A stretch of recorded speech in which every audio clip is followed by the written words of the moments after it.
මේ දවස්වල ගොඩක් අය කතා කරන කතා බහට ලක් වෙන දෙයක් තමයි 135. පැයට කිලෝමීටර් 135කට මෙන්න මේ ගම්වල හැදෙන කොල්ලොන්ට බෝල් කරන්න පුළුවන්ද? ඉතින් අද වීඩියෝ එකෙන් කියන්නේ ඒ ගැන.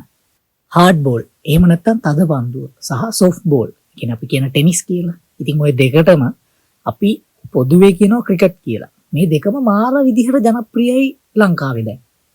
හැබැයි ඒ දෙකේ මාර වෙනසක් තියෙනවා. මාර ඩිෆරන්ස් එකක් තියෙනවා.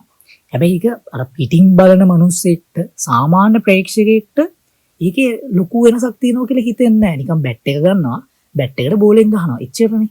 හැබැයි ඒ පන්දුවේ බර, ඒ පන්දුවේ හැඩය, ඒ සීම් පොසිෂන් එක, ඊට පස්සේ පන්දුවට පහර දෙන විදිය, ඒ ටයිමින්, ඒ ටෙක්නික්, ඒ හැමදේම වෙනස්. හරි. ඒකයි ටෙනිස් බෝලෙන් මහලුකුවට වැඩ දාපු ගොඩක් අයට හાર્ඩ් බෝලෙන් ඒ විදිහට වැඩ දාන්න අමාරු. ඉතින් අපිටත් ගොඩක් අය කමෙන්ට් දාලා තිබ්බා උඹලා නිකන් මේ වීඩියෝ දදා ඉන්නවා මේ උඹලට බම් මේ 130කට තියන 120කටවත් උඹලට දාන්න බෑනේ. අර කවුරුත් සිලෙක්ට් වෙලා නැහැනේ. අර එක කොල්ලෙක් විතරනේ. අරකයි මේකයි. ඉතින් ඇත්ත. එහෙම දාන්න බෑ ටෙනිස් ගහන කොල්ලෙකුට. එහෙම එකපාර හાર્ඩ් බෝල් ක්‍රීඩා කරන්න බෑ. මොකද හાર્ඩ් බෝල් කියන්නේ තනිකරම සයන්ස් එකක්. ඒක මචං ඇඟේ තියෙන රිද්ම් එක ටෙක්නික් එකක්. හරි. ඒ කියන්නේ බෝල් කරනවා නම් හරි හાર્ඩ් බෝල් එකෙන් අපි බෝල් කරනවා නම් අපිට හොඳ රන් අප් එකක් ඕනේ අනිවාර්යෙන්. හොඳ රන් අප් එකක් තියෙනවා. රන් අප් එකෙත් කොටස් කීපයක් තියෙනවා. මුලින් ඔය දන්නවා වේග පන්දු යවන්න ඕනේ. හෙමින් ස්ලෝ එකේ මුලින් යනවා. ඊට පස්සේ ටිකක් වේග වැඩි කරනවා. ඊට පස්සේ ෆාස්ටස් වෙනවා. ඒ විදිහට හොඳ රන් අප් එකක් ඕන. හරි. හොඳ ජම්ප් එකක් ඕන. හරි. හොඳ ආර්ම් ස්පීඩ් එකක් ඕන. රිස්ට් එක හොඳට වැඩ කරන්න ඕන. ඒකෝට හොඳට සීම් පොසිෂන් එක හොඳින් ග්‍රිප් එක හොඳ ග්‍රිප් එකක් තියෙන්න ඕන. ඊට පස්සේ ජම්ප් එකෙන් පස්සේ කකුල ලෑන්ඩ් කරන විදිය. ඒතකොට ඔය ලෑන්ඩ් කරන වෙලාවේ ඔයාගේ බෝල් කරන අත කොතනද තියෙන්නේ? ඒ හැමදේම බලපානවා මචං. මෙන්න මේ බෝලේ ස්පීඩ් එකට. ඉතින් ගම්වල හැදෙන කොල්ලොන්ගේ ඇඟවල් වල කොච්චර හයිය තිබුණා, කොච්චර වේගෙන් බෝලේ දාන්න පුළුවන් වුණා. ඒ බෝලේ අඩුම මම නම් හිතන්නේ 120කටවත් යයි කියලා. මොකද ඒ කොච්චර හයිය තිබ්බත් ඒ එනර්ජි එක අර ලස්සන රිද්ම් එක බවට ට්‍රාන්ස්ෆර් වෙන්නේ නැහනේ. මොකද එයාලට හොඳ ෆලෝ ත්‍රූ එකක් නැත්තම්, හොඳ රන් අප් එකක් නැත්තම්, හොඳ ජම්ප් එකක් නැත්තම්, හොඳ රිස්ට් එක වැඩ කරන්නේ නැත්තම්, ඒ දේවල් නැතුව ඒ ටෙක්නික් එක ඒ ඇඟේ නැත්තම් ඒ බෝලේ කවදාවත් 130 ප්ලස් යන්නේ නැහැ. හැබැයි ගම්වල ටෙනිස් ගහන බෝලේ වේගෙන් දාන කොල්ලොන්ට පොඩි chance එකක් දැන් තියෙනවා. මොකක්ද දන්නවද?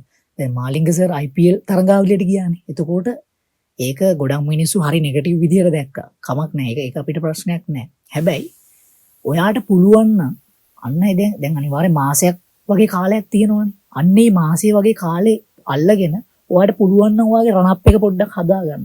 ඔයාට පුළුවන් නම් ඒ බෝලිං ආර්ම් එක පොඩ්ඩක් හදාගන්න. ජම්ප් එක පොඩ්ඩක් හදාගන්න. පොඩ්ඩක් රිස්ට් පොසිෂන් එක පොඩ්ඩක් හදාගන්න. ෆලෝ ත්‍රූ එක හොඳට ගන්න.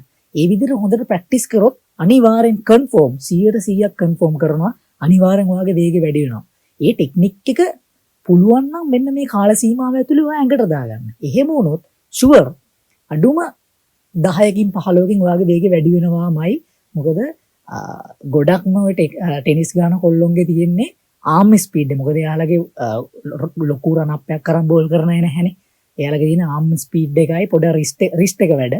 ඒ දේවල් ටික ෆලෝ ත්‍රූ ඒව මුකුත් නැහැ. හැබැයි ඔන්න ඔය වෙලාවේ දැන් මෙන්න මේ කාල සීමාව ප්‍රයෝජනෙට අරගෙන ඔයාට පුළුවන් නම් රන් අප් එකක් කාට හරි කියලා. හරි. එහෙම නැත්තම් ප්‍රශ්නයක් නැහැ. අපි ඊළඟ වීඩියෝ ටික අප්ලෝඩ් කරනවා. කොහොමද රන් අප් එකක් ඔයාලට කැමති විදිහට හදාගන්නේ? ඔයාගේ රිස්ට් පොසිෂන් එක කරන්න මොනවද ඔයාලට ගන්න පුළුවන් ව්‍යායාම? කොහොමද ඒක කරන්නේ? බෝල් ස්පීඩ් එක වැඩි කරගන්න ඒ විදිය කොහොමද කරන්නේ? ජම්ප් එක හදාගන්න විදිහ. අපි ඊළඟට වීඩියෝ එකකින් දානවා. හැබැයි ඒක ගැන බලාගෙන ඉන්න එපා. ඔයාලට පුළුවන් නම් ඔයාලට දැනුම තියෙන ඕනතරම් කෝචස්ලා තියෙනවා. හරි ඔය YouTube එකේ වුණත් ඕනතරම් වීඩියෝස් මම දැකලා තියෙනවා. ඒ දේවල් බලලා පුළුවන් නම් ඉගෙන ගන්න. අනිවාර්යෙන් 100% කන්ෆර්ම් ඔයාගේ වේගය අනිවාර්යෙන් වැඩි වෙනවා. ඉතින් හැමෝටම සුබ පතනවා. ඒකට සහභාගී වෙන්න නෑ බෑ කියලා ඉන්න එපා. හැමෝටම පුළුවන්. ඉතින් අපි ඊළඟට වීඩියෝ ටිකත් අප්ලෝඩ් කරන්න. හැමෝටම ජය. ආදරේ හැමෝටම subscribe කරන් යන්න අපිව. ඉතින් good luck හැමෝටම.